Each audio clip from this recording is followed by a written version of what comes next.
and yeah.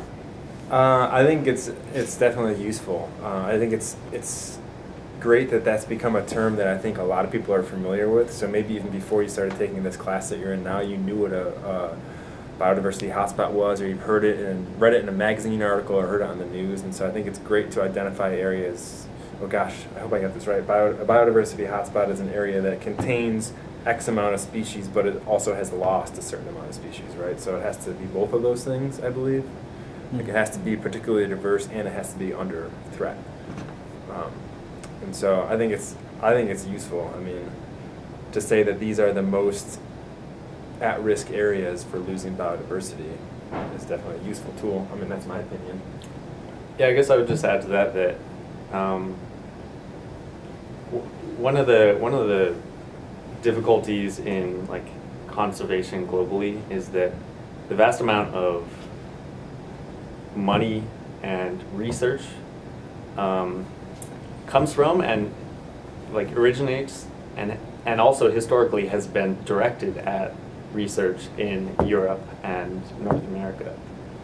And so, you know, there's much more diversity, like biodiversity, in areas outside of that, in Africa, in South America, in Oceania, and South Asia.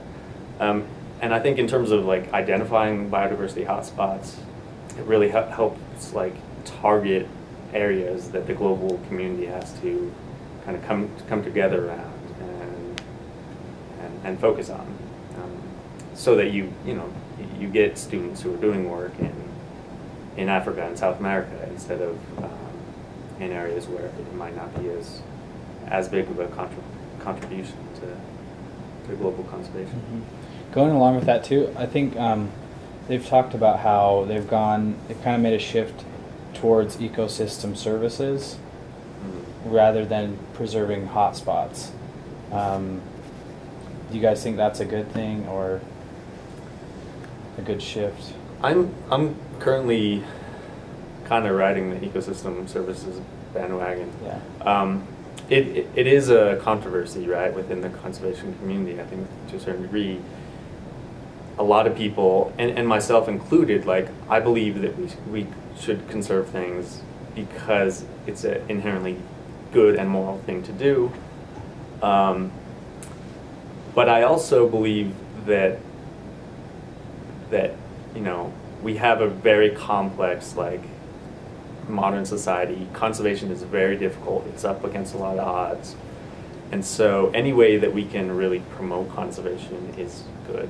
And I think by identifying ecosystem services, ways that nature benefits humanity, if we can really highlight those and maybe get more people engaged in conservation that wouldn't be otherwise, you know, if they can see a real economic benefit towards conserving biodiversity. Or I'm actually currently working on a proposal to study birds and coffee farms in Ethiopia, and looking at the potential ecosystem services of birds in shade-grown versus open canopy habitats, because shade-grown coffee is likely to harbor a lot more bird diversity, and it's thought that greater bird diversity will really keep down insect pests of coffee. And so if you can have, you know, an agricultural ecosystem that works better for humans and for biodiversity, then that's great.